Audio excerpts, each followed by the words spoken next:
Andai saja kita boleh mengusul, memang belum waktunya karena daya beli masyarakat ini masih tinggi. Dan itu bisa menyebabkan gejolak inflasi juga.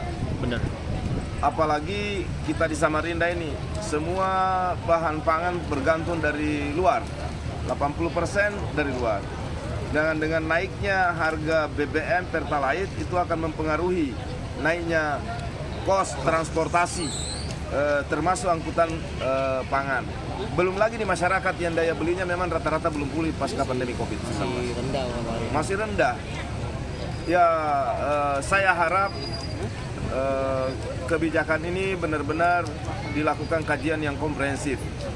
Hanya kita bisa berharap seperti itu, dan kami mungkin akan menyampaikan secara resmi untuk mempertimbangkan hal-hal tersebut kepada pemerintah agar faktor daya beli masyarakat, faktor inflasi, dan faktor kelangsungan usaha masyarakat penting untuk dipertimbangkan di dalam kelak memutuskan apakah akan dilanjutkan kebijakan menaikkan harga Pertalite atau bahkan mungkin bisa menunda beberapa bulan, misalnya menunggu keadaan daya beli masyarakat lebih sedikit membaik.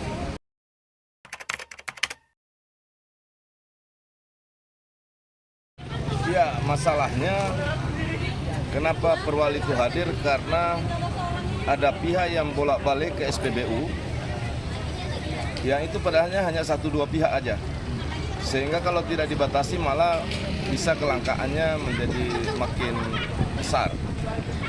Dan itu dibuktikan dengan laporan Pertamina kepada Polresta terhadap dugaan pihak-pihak tertentu yang melakukan pembelian secara tidak berdasar menurut kaidah distribusi yang diatur dalam peraturan perundang-undangan. Tujuan dari Perwali itu sebenarnya sangat mulia, agar di SPBU itu tidak terjadi penumpukan dan tidak ada pihak yang melakukan monopoli pembelian. Sehingga itu juga bisa dikategorikan sebagai bentuk penimbunan, kan? Oke, benar. Karena mereka modifikasi kendaraan atau memakai kendaraan lebih dari satu, tapi sesungguhnya pihak itu hanya 1-2 pihak aja. Oke, benar. Nah, sehingga kita membatasi agar distribusi bisa lebih merata. Dan diharapkan dengan itu juga bisa menekan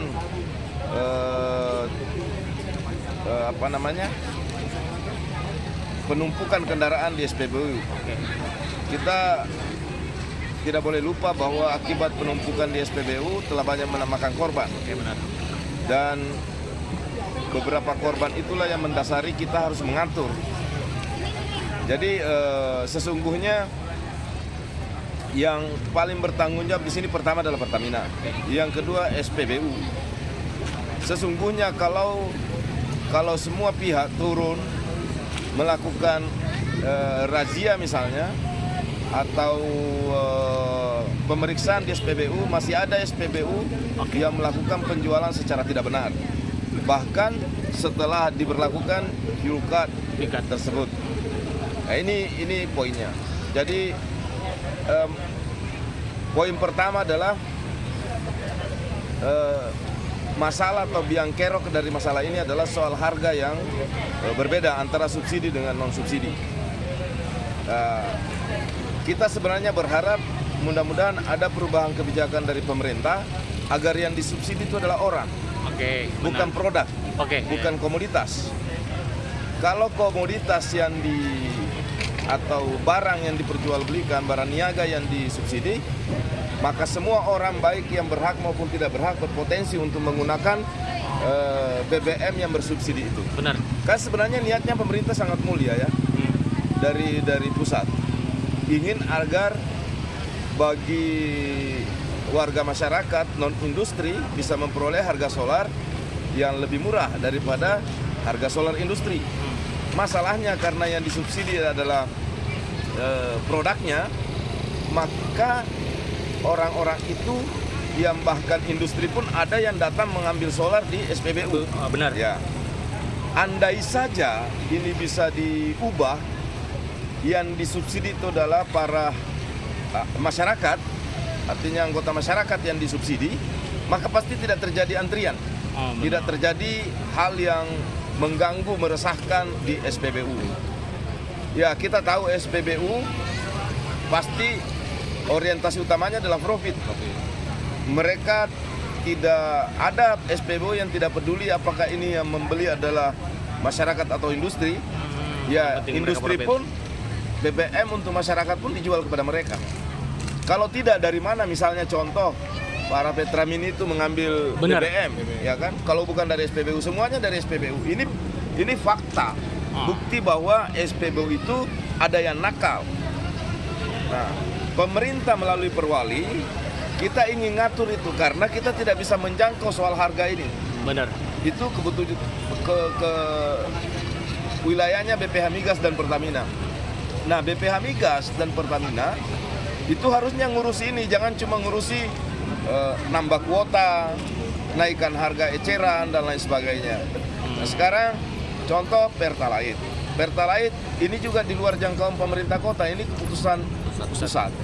Nah, hanya kita berharap di pemerintah daerah ini, mudah-mudahan pemerintah nasional mempertimbangkan daya beli masyarakat yang belum sepenuhnya pulih akibat COVID-19.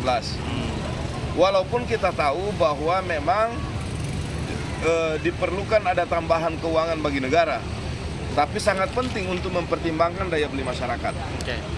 Nah, oleh sebab itu, ini tidak hanya satu variabel, semua harus diurai sedemikian rupa.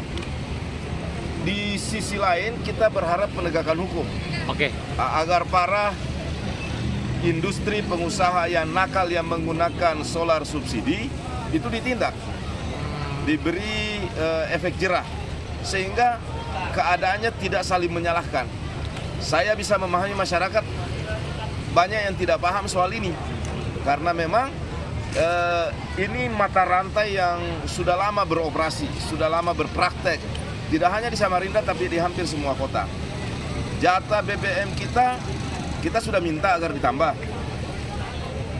Tetapi jika para pengusaha-pengusaha nakal ini masih main, masih ada SPBU yang hanya mempertimbangkan profit oriented tanpa mempertimbangkan faktor ketenangan masyarakat, maka selama itu pula kita tidak akan bisa menghilangkan keadaan yang kita lihat hari ini.